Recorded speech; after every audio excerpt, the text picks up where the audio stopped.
예수님께서 사역을 하실 때 제자들을 택하시고 훈련하시고 사용하시면서 일을 하셨습니다. 예수님 제자들이 수도 없이 많이 있습니다만은 그 가운데 대표는 12사도입니다. 주님이 12사도를 택하실 때 그 전날 밤에 밤을 새워가면서 기도하시고 그 다음날 제자들을 집합시킨 다음에 그 가운데서 사도들을 선택을 하셨습니다. 누가복음 6장 12절 13절에 그 말씀이 나옵니다. 이때 예수께서 기도하시러 산으로 가사 밤이 새도록 하나님께 기도하시고 밝음에 그 제자들을 부르사 그 중에서 12를 택하여 사도라 칭하셨으니, 밤새 기도하시고 다음날 제자들을 집합시키시고 그 가운데 12명을 뽑게 됩니다. 교회 임원을 선택할 때 오래 다닌 순서로 택하는 건 아닙니다.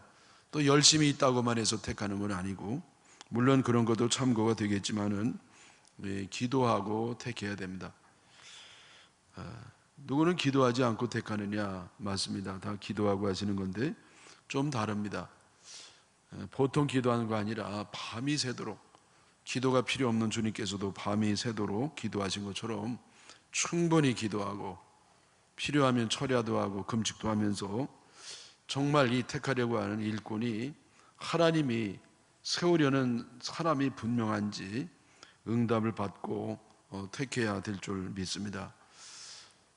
여러분, 일꾼을 세우는 데 있어서 좀 더 신중해야 되고, 무엇보다도 예수님이 밤새 기도한 것처럼 더 기도 철저히 충분히 하고 응답을 받고 그렇게 세워야 될 줄로 믿습니다. 첫째 부름받은 사람은 베드로입니다. 베드로는 어부 출신이었죠. 14절에 보면 곧 베드로라고도 이름을 주신 시몬과 그 동생 안드레와 야고보와 요한과 빌립과 바돌로메와, 그래서 12명 가운데 6명의 제자가 첫 번째 부분이 나옵니다. 베드로는 밤새 고기를 잡았지만은 잡지 못하고 실패했을 때에 주님을 만나가지고 사도로 거듭이 나게 됩니다. 요즘으로 말하면 사업 실패하고 주의 종이 되는 것과 비슷하다고 볼 수가 있겠습니다. 베드로는 헬라어로 반석이라는 뜻입니다.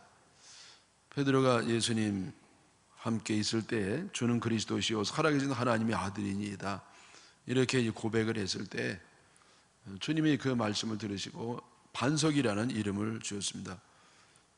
왜 반석이라고 주셨냐면은 그 반석처럼 그걸 기초로 해서 교회를 세울 것이기 때문에. 그래서 이 베드로는요, 베드로 인간이 바로 교회의 기초가 아니라 그가 말한 고백, 주님의 고백한 주는 그리스도시요 살아계신 하나님의 아들이라고 하는 그 신앙 고백 위에 교회가 서 있는 겁니다. 그래서 이 교회는 고백 공동체예요. 우리가 뭐 사랑의 공동체, 증인 공동체, 성긴 공동체 여러 가지 말을 합니다만은 제일 우선적인 교회는 뭐냐? 고백 공동체예요. 우리 예수님을 살아계신 하나님의 아들로 그리스도로 고백하는 사람들의 모임이 바로 교회인 줄 믿으시기 바랍니다. 베드로의 원래 이름은 시므온이었습니다. 그게 함축된 게 시몬이고요. 이것도 좋은 뜻입니다. 듣는다, 하나님께서 우리의 기도를 듣는다고 하는 참으로 좋은 뜻이었습니다만은, 우리 예수님께서는 베드로에게 이렇게 영적으로 교회의 그 뿌리가 되는, 반석이 되는 참으로 영광스러운 이름을 주신 겁니다. 베드로는요, 이 이름처럼 그렇게 반석이 되지는 못했어요.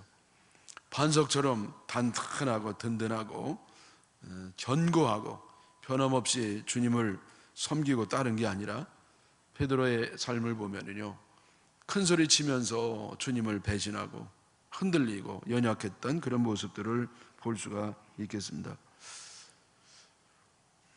예수님께서 제자들에게 말씀하셨어요. 너희가 다 나를 떠날 것이다. 나를 버릴 것이다. 주님 안 됩니다. 남들은 다 버려도 나만은 죽는 한이 있어도 내가 주님을 버리지 않겠습니다. 베드로야, 내가 고맙긴 한다마는 그러나 닭이 울기 전에 세 번이나 나를 부인할 것이다. 베드로는요 절대 예수님을 배신하려고 안 했습니다. 베드로가 한다면 그게 진심이에요. 베드로가 간사하거나 교활한 사람이 절대 아닙니다. 표리부동한 사람이 아닙니다. 그러나 그는 예수님을 배신합니다. 약함 때문에. 겉으로 볼 때는 참 사나이 같고 강하고 듬직하고 좋은 것 같은데 그 마음속에는 연약한 그런 믿음과 영성이 있었습니다. 예수님께서 제사장 저택에서 신문을 받는 밤에 주변 사람들이 저 예수와 함께 다니던 사람 아니겠냐 그랬더니 아니라고 많은 그 소녀들이 하인들이 얘기를 해도 맹세하고 저주하면서 예수님을 부인합니다. 여러분 부인하면 그냥 부인하지 뭘 맹세하고 저주 까면서 이렇게 부인을 합니까? 왜냐하면 겁이 나가지고 잡혀 죽을까 봐. 여러분 우리가 베드로를 너무 욕할 수는 없습니다. 왜냐하면 우리도 만약 그 상황이 된다면 정말 죽임을 당한다면 끔찍한 죽음을 당할 수밖에 없다고 하면 누가 예수님을 끝까지 따르겠다고 자신 있게 담대하게 말할 사람이 있겠습니까? 그러므로 베드로는요 우리와 비슷한 사람이에요. 우직하고 단순했던 사람, 그러나 충동적이고 즉흥적인 사람. 겉으로 볼 때는 굉장히 강한 것 같지만은 속으로는 하염없이 약한 사람. 우리 주변에 흔히 볼 수 있는 이런 사람을 주님은 택하셔서 수제자로 삼으신 겁니다. 두 번째 택함받은 제자는 안드레였습니다. 안드레는 베드로의 동생이었었는데 밤새 고기를 잡고 한 마리도 잡지 못해가지고 그물을 씻고 있다가 주님의 부름을 받게 되었습니다. 안드레에 대한 기록은 별로 나오지 않습니다. 근데 오병이어를 예수님께서 베풀 때에 그 성격을 좀 볼 수가 있겠습니다. 요한복음 6장 8절 9절에요. 제자 중 하나 곧 시몬 베드로의 형제 안드레가 예수님께 여짜오되 여기 한 아이가 있어 보리떡 5개와 물고기 2마리를 가지고 있나이다. 그러나 이것이 이 많은 사람에게 얼마나 되게 싸움나이까. 지금 사람들이 수천 명, 장정 남자만 5천 명이 넘고요. 애들하고 또 여자들하고 합치면 10,000명 그 즈음에 있는 그런 숫자인데 어린이의 도시락, 어른 도시락이 반밖에 안 되는 거 가지고 어떻게 이게 해결이 되겠는가? 그렇게 예수님 앞에 얘기를 합니다. 그는 어떻게든지 해결해 보려고 어린이 하나를 데려왔습니다만은 그러나 역시 그는 주님의 앞에서 부정적인 반응을 하는 겁니다. 예수님은요 참 능력 많은 주님이셔요. 그런데 그 능력 많은 주님 앞에서 이거 안 될 거려, 안 돼요, 어림도 없어요, 그렇게 인간적인 반응, 부정적인 반응을 했던 사람이 안드레입니다. 세 번째는 야고보입니다. 야고보는요 그 동생 요한과 함께 주님께 부름을 받은 사람입니다. 베드로가 부름 받을 때 그 옆에서 그물을 씻고 있다가 함께 부름을 받은 어부들이었습니다. 그래서 그 형이 야고보고요 동생이 요한이라고 보이는데 그 아버지가 성공적인 어업가였습니다. 그래서 사꾼을 둬야만 될 정도가 되었습니다.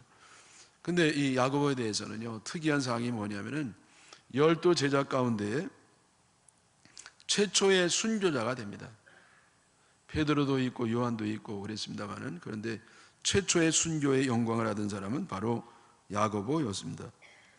이 야고보가 이렇게 순교한 데는 즉흥적으로 어쩌다 우연히 된 것이 아니고 예수님의 예언에 따라서 그렇게 됐습니다. 사도행전 12장 1, 2절에 보면은요 야고보 순교에 대한 언급이 간단히 나오는데 그때 헤롯 왕이 손을 들어 교회 중 몇 사람을 회하려 하여 요한의 형제 야고보를 칼로 죽였다. 헤롯이요 이 기독교인들 본때를 보여주려고 리더 가운데 몇 사람을 죽이는데 그 가운데 야고보를 죽였습니다. 야고보를 죽일 때 칼로 죽였다고 그랬어요. 그래서 칼로 참수해서 목을 잘라가지고 끔찍한 방법으로 죽임을 당합니다. 지금 그 야고보 요한이도 형제가 돼서요 한 번은 예수님께 찾아왔습니다. 우리 부탁을 좀 들어주세요. 말해봐라. 예수님께서 나라를 회복하실 때 하나는 외편에 하나는 오른편에 있게 해주십시오. 저들은요, 예수님 따라가면서 결국 유대 나라를 로마로부터 독립시켜가지고, 그때 예수님 왕이 되실 터인데, 그때 하나는 오른편, 하나는 왼편, 영의정, 좌의정, 요직에 앉혀달라는 부탁을 했습니다. 그때 주님이 말씀하시기를, 너희가 구하는 것을 알지 못하는도다. 너희가 과연 내가 마시려고 하는 그 잔을 마실 수 있고 내가 받으려고 하는 그 세례를 받을 수 있느냐.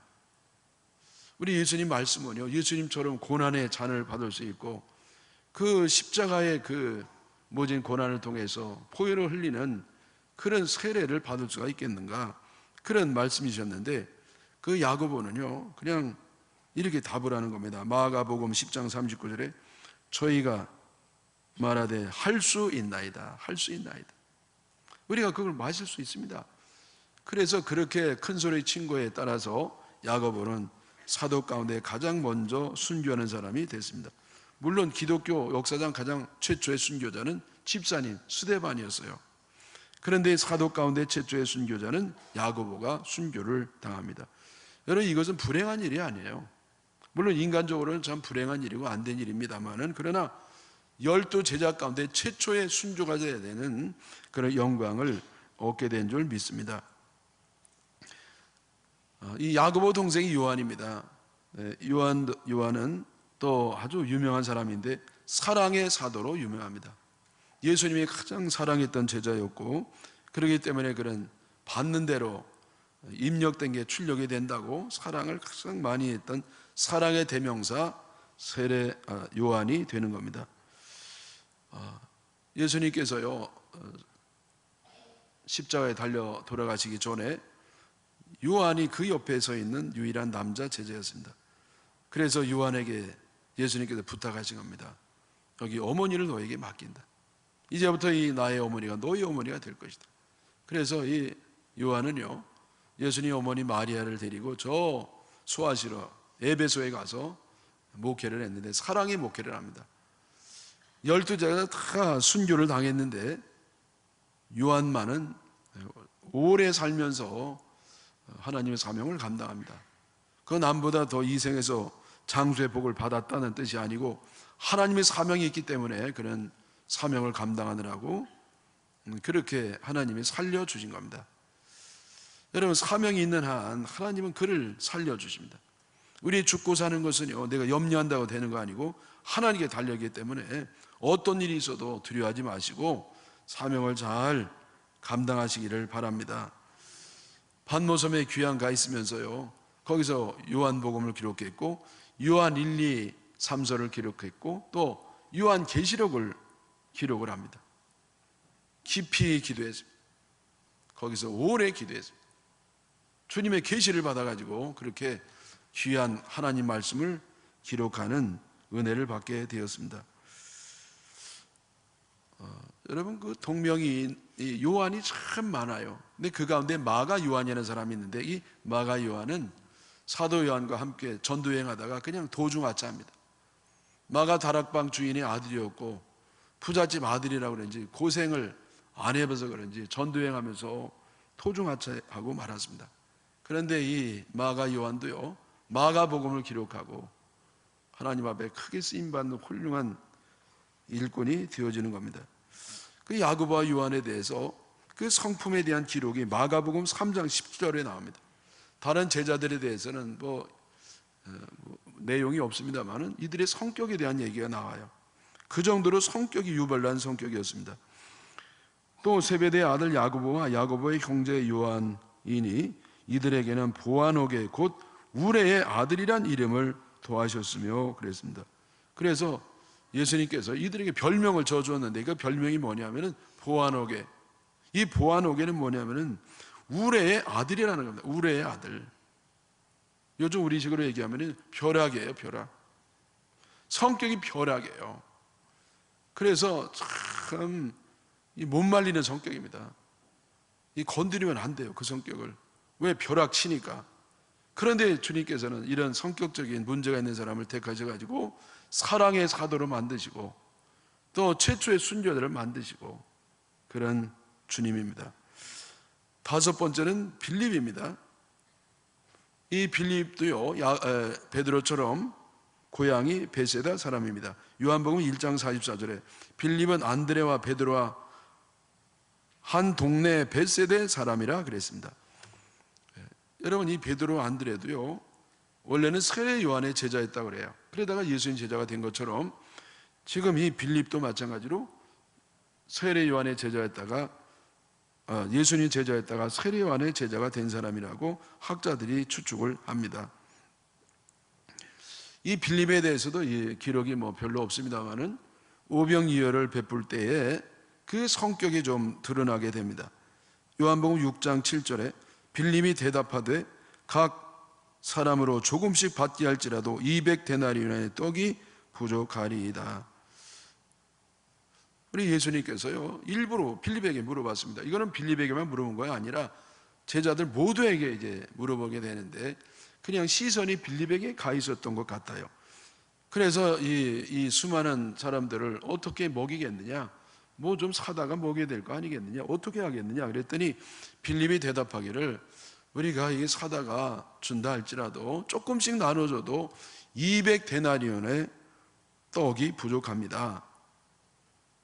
여러분, 200데나리온이 얼마냐면요, 한 2천만 원처럼 되는 것 같아요.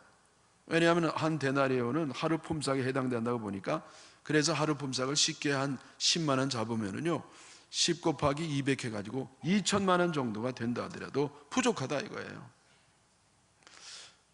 2천만 원이면 거기 한 10,000명 정도 번단 말이죠.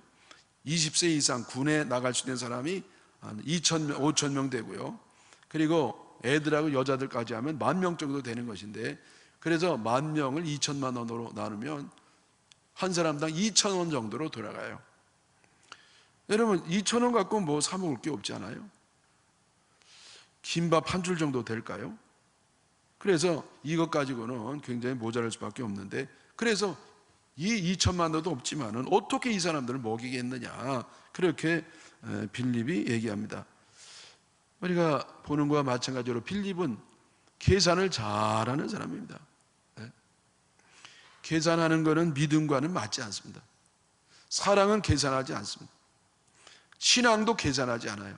그래서 신앙을 갖기는 참으로 어려운 이 빌립을 주님은요 데려다가 이제는 주님의 아름다운 일꾼으로 만드시는 겁니다. 또 6번째는 아돌로메입니다. 아돌로메. 그 아돌로메는요, 학자들은 바돌로메라 그래요. 바돌로메. 이 바돌로메는 나다나엘이에요. 나다나엘. 이 나다나엘은 예수님 제자 가운데 유일하게 칭찬을 받으면서 선택을 받은 사람입니다. 그래서 요한복음 1장 47절에 보면 예수께서 나다나엘이 자기에게 오는 것을 보시고 그를 가리켜 이르시되 보라, 이는 참으로 이스라엘 사람이라 그 속에 간사한 것이 없도다. 그래서 이 나다나엘은요 표리부동하지 않아요. 간사한 사람이 아닙니다. 아주 진실한 사람이고 친국입니다. 그래서 이 바돌로메, 즉 나다나엘이 이렇게 참 좋은 사람이었는데, 그러나 문제도 있습니다. 그 성격적 문제는 뭐냐면은 요한복음 1장 46절에 나와요. 나다나엘이 이르되 나사렛에서 무슨 선한 것이 날 수 있느냐? 빌립이 이르되 와서 보라 아니라. 지금 나다나엘, 즉 바돌로메는 이 빌립의 전도를 받아가지고 예수님 제자가 됩니다. 그래서 좀 예수님이 가자 그랬더니 안 간다는 겁니다. 왜 안 가느냐? 예수님 나사렛 출신이라며, 그 나사렛에서는 선한 것이 나오지 않으니까 뭘 거기 가겠느냐, 그렇게 얘기하는 겁니다. 여러분, 이 나다나엘 바돌로메는요 참 진실한 사람이었음에도는 편견에 사로잡힌 사람이에요. 예수님은 이 나사렛 출신이기 때문에 훌륭한 사람이 아니라는 것이죠. 예수님은 서운할 수도 있었습니다만은, 그러나 이 바돌로메를, 나다나엘을 이렇게 제자로 삼습니다.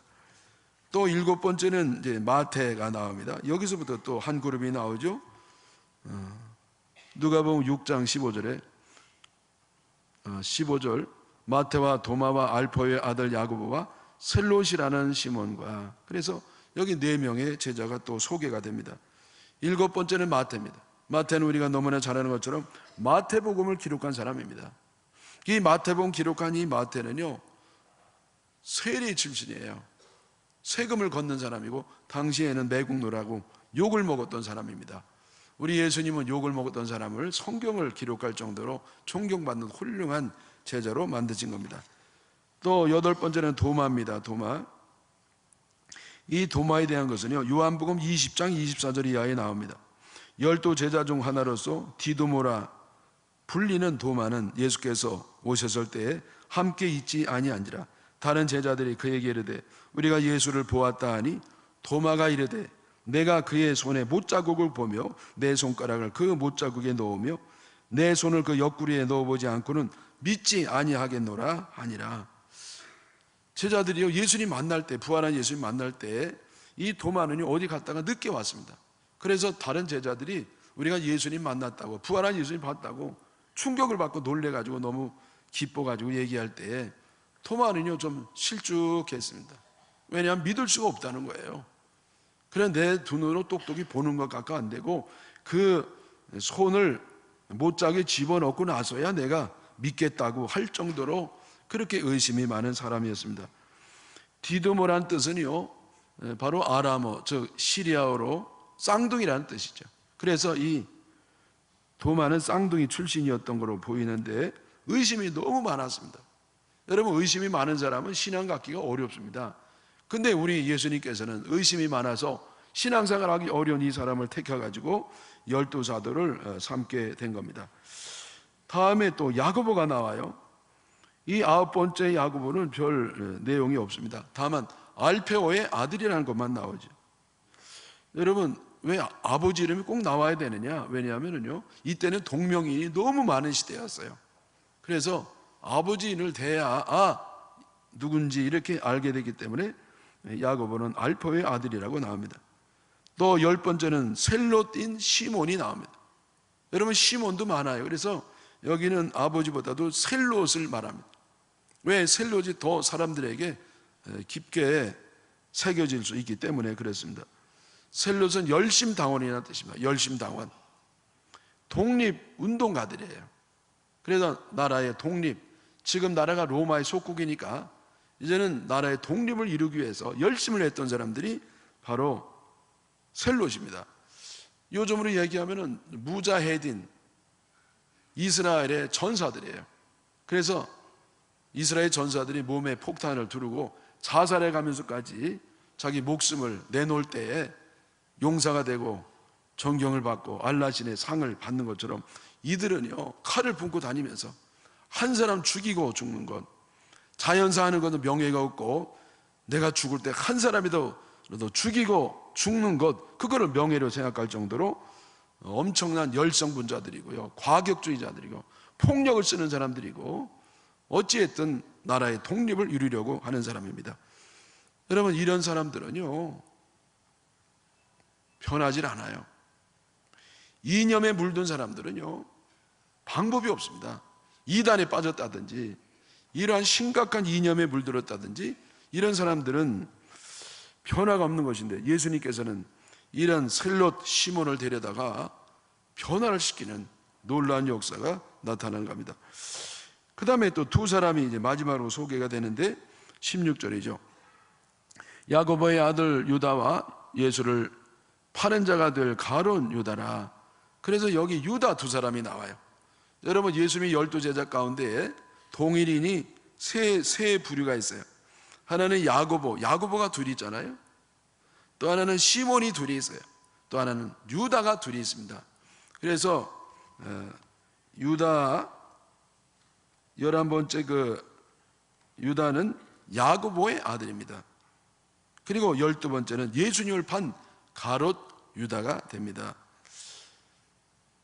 예수님께서 12제자를 택하실 때 전날 밤에 밤새 기도를 하신 다음에 직접 예수님이 12명을 골랐습니다. 그런데 그 12명 가운데 가룟 유다가 있습니다. 여러분, 예수님이 실수한 것일까요? 예수님 무슨 뜻이 있을까요? 예수님께서 가룟 유다가 배신할 걸 모르셨을까요? 예수님 실수가 아닙니다. 예수님 모르지 않으셨어요. 그럼에도 불구하고 예수님이 가룟 유다를 택하십니다. 왜 택하셨는가? 이건 제가 나중에 말씀드리겠습니다. 왜 여러분 예수님의 제자 12제자 가운데 대표 제자 가운데 이 가룟 유다 같은 사람이 있었는지 우리는 잘 모르지만은 그러나 그가 왜 변질됐는가 추측해 볼 수는 있습니다. 원래 이 가룟 유다는요 제자 가운데 가장 유능한 사람이고 성실한 사람이고 가장 똑똑한 사람 가운데 하나였습니다. 왜냐하면 그가 재정을 맡았었거든요. 옛날에나 지금이나 재정 맡은 사람은 적어도 세 가지가 조건이 맞아야 돼. 하나는 뭐냐면은 계산을 잘하는 똑똑함이 있어야 됩니다. 또 하나는 정직해야 됩니다. 정직해야 돼요. 세 번째는 성실해야 됩니다. 그래서 정직하고 계산에 빠르고 그만큼 똑똑해야 되고 성실한 이 가룟 유다가요 결국은 예수님을 은전 30에 당시에 노예를 파는 값이 은 60이라고 그랬는데 절반값을 예수님 팔려고 하는 너무나 기가 막히고 어이없는 일을 벌이게 되는 겁니다. 여러분 다른 제자들은 조금씩 결함이 있고 모자람이 있고 부족함이 있는데 가룟 유다는요 모자람이 없어요. 기록이 되지 않습니다. 여러분 뭔가 부족함이 없는 사람은 조심하시기 바랍니다. 왜냐하면 교만이 될 수 있고 예수님 팔을 수가 있기 때문입니다. 왜 가장 완벽에 가까웠던 가룟 유다가 예수님을 배신하는 데까지 이르게 됐습니까? 성경에 뚜렷하게 거기에 대한 말은 나오지 않습니다. 그러나 제가 추측해 볼 때 이 가룟 유다는요 자기 의가 있었습니다. 자기 의 때문에 마귀가 역사에서 예수님을 배신한 것 같습니다. 여러분 이 가룟 유다는요 누구보다도 다른 제자보다도 예수님이 자기 나라의 독립을 이루어줄 분은 아니라는 것을 가장 먼저 알았습니다. 똑똑했기 때문에.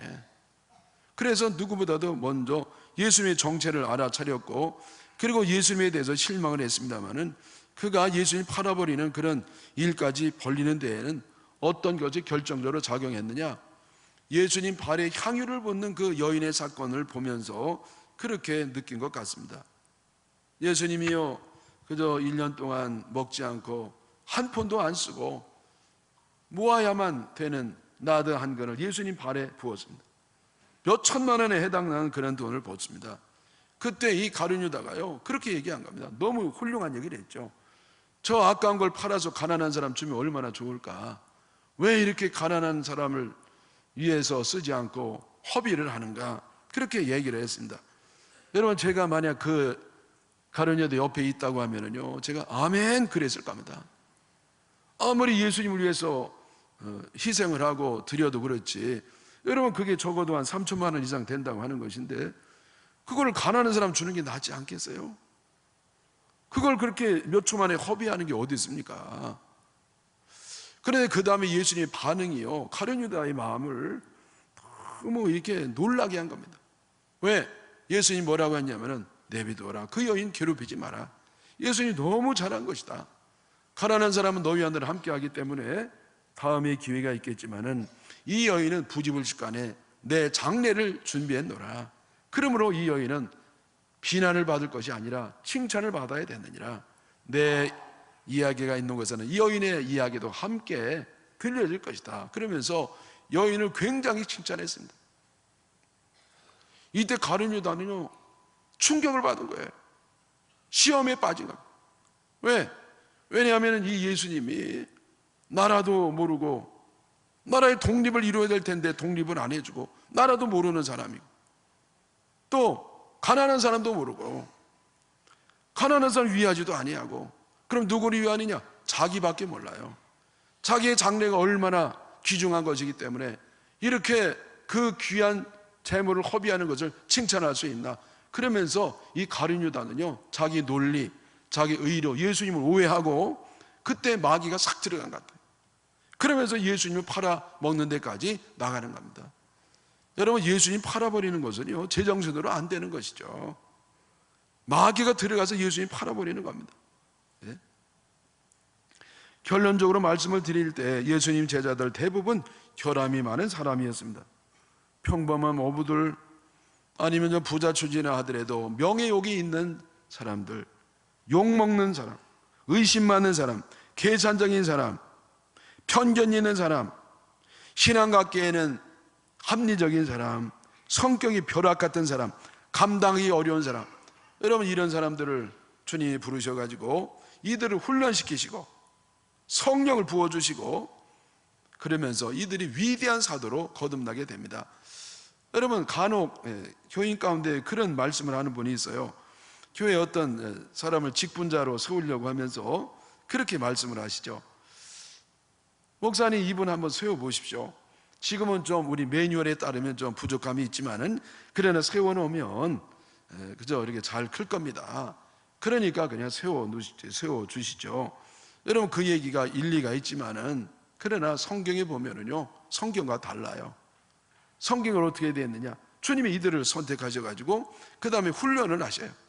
3년 동안 동구하시고 동식하시고 훈련하시고 말씀을 가르치시고 기적을 행하시고 그러면서 여러분 3년 동안 24시간 훈련을 시키시고 그것도 부족하셔가지고 성령을 받게 하십니다. 이들이 성령을 받은 다음에 비로소 이들이 제자로 거듭나는 겁니다. 여러분 우리가 주님의 제자가 되기 위해서, 주님의 일꾼이 되기 위해서는 훈련을 받아야 됩니다. 준비가 돼야 돼요. 그리고 무엇보다도 성령을 받아야 됩니다. 예? 여러분 저는요, 이 제자가 되기 위해서, 주님의 일꾼이 되기 위해서 몇 가지 조건이 있다고 생각하는데 제목만 말씀을 드리겠습니다. 첫째, 누가 주님의 일꾼이 될 수 있느냐? 예수 믿고 구원받은 사람이 일꾼이 되는 겁니다. 누구 예수 안 믿고 일꾼 된 사람 어디 있어? 맞아요. 그런데 너무나 당연하고 너무나 기본적인 일인데 이게 안 되는 사람도 있습니다. 열심히 하고 그래서 결국은요, 예수 믿는 것처럼 착각하는 사람도 있습니다. 집사 가운데도 있고 권사 가운데도 있고 장로님 가운데도 있고 목사님 가운데도 있고요, 감독 가운데도 있습니다. 여러분 정말 예수님 믿어야 돼요. 정말 예수님 믿고 구원받은 사람, 그것이 가장 첫째 되는 조건입니다. 두 번째는 성령으로 거듭나야 됩니다. 여러분 우리 자연인은요, 이거 사용할 수가 없어요. 이거 재활용을 할 수가 없는 겁니다. 성령을 받아야 돼. 그래서 성령을 받고 성품이 주님의 성품을 받아야 되고 또 주님의 능력을 갖고 일할 때 열매가 나타나고 하나님의 영광을 받으시는 줄 믿습니다. 세 번째는 기도하는 사람이어야 돼요. 여러분 아무리 성령을 받고 아무리 물론 기도하지 않으면 성령 못 받으니까 기도하는 사람이 돼야 돼. 사람이 좋고 능력이 많아도 그래도 기도해야 됩니다. 왜? 기도하면 주님이 역사, 기도 안 하면 내가 역사하니까. 기도 안 하는 사람, 성령 안 받는 사람은요, 무슨 일을 처리할 때 인간적으로 해요. 회사 운영하는 식으로 합니다. 학교 운영하는 식으로 해요. 세상의 방식으로 하는 겁니다. 성령을 모르니까, 기도를 모르니까. 기도해서 주님의 뜻을 알아야 되는데, 주님의 인도를 받아야 되는데, 그래서 여러분 반드시 기도하는 사람이 되어야 됩니다. 네 번째는 헌신하는 사람이 되어야 돼요. 헌신하는 사람. 주님이 우리를 위해서 그 십자가의 보혈을 흘려주시고 우리를 사랑하시고 구원하시고 복을 주시고 인도하시고 승리케 하셨는데, 주님 위해서 일 좀 하자는데 일 안 하고 거절하는 사람이 어떻게 일꾼이 될 수가 있겠습니까? 그래서 헌신하는 게 너무나 당연한 것이고요. 그 다음에 다섯 번째는 착한 사람이어야 돼요. 착한 사람. 능력보다 중요한 게 성품입니다. 어떤 사람은 열심히 일하고서요, 무너뜨린 사람이 있어요. 벽돌을 10개 쌓아놓고요, 2개를 20개를 막 무너뜨려요. 네? 한 사람 전도해놓고 2명을 내쫓아요. 그래서 여러분 먼저 착한 게 너무너무 중요한 겁니다. 여섯 번째는 긍정적인 사람이어야 됩니다. 긍정적인 사람. 이 모든 게 다 있다 하더라도 부정적인 사람은 안 됩니다. 왜? 부정적 영향을 너무 빨리 많이 영향을 끼치니까. 그래서 늘 꼬투리를 잡고 험담을 하고 비판을 하고 불만을 하고 불평을 하고 정죄를 하고, 여러분 이런 사람들은요 절대로 일꾼이 되면 안 됩니다. 그 다음에 일곱 번째는 순종하는 사람이 돼야 돼요. 순종하는 사람. 순종을 안 하고 나름대로 하는 사람, 자기 생각에 따라, 자기가 최종 결정자가 돼가지고 자기 생각에 따라서 하나님의 말씀을 취사 선택하는 사람, 여러분 이것도 일꾼은 안 돼. 예수 믿고 구원을 받을 수 있지만은 주님의 일꾼이 되고 제자가 되는 사람은 반드시 순종하는 사람이 돼야 됩니다. 누가 제일 문제냐? 나름대로 하는 사람. 나름대로 하래도 안 하고, 할라나 그러면 또 안 하고, 안 할라나 그러면 또 하고. 여러분 나름대로 하는 것이요, 이게 일꾼이 될 수 없어요. 하나님의 하라는 대로, 하나님의 뜻대로, 말씀대로 온전히 고지곳대로 순종하는 그런 사람이 일꾼이 되는 줄 믿으시기를 바랍니다. 사랑하는 여러분, 우리는 많은 사람 가운데 구원 받은 것만 해도 감당할 수 없는 은혜를 받은 겁니다.